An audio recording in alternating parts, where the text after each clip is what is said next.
लसींना जे विरोध करतात ना ते आज जिवंत आहे, कारण की त्यांच्या आईवडिलांनी त्यांना लसी दिल्या होत्या आणि त्यांनी लसी घेतल्या होत्या.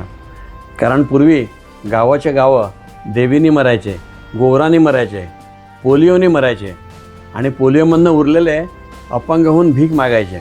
पूर्वी टायफॉईडची लस सरकारी कार्यक्रमात होती, काही कारणाने ती काढली, ही चूक केली सरकारने. जखम झाली की धनुर्वाताची लस आपण घेतो, त्याचा जसा ताप येतो तेवढाच टायफॉईडच्या लसीचा ताप येतो, जुन्या टायफॉईड लसीचा. हाफकिन बनवायची तिचा. सरकारने ती 4 आण्याची लस बंद करून चूक केली असं माझं मत आहे, अभ्यास केलेलं मत आहे.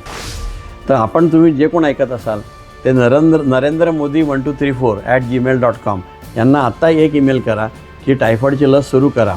भारतात बनणारी टायफॉईडची लस पाकिस्तानमधील सर्व मुलांना मोफत मिळते. नेपाळमध्ये ही लस देतात, बांगलादेशमध्ये देतात, आपण पण द्यायला पाहिजे.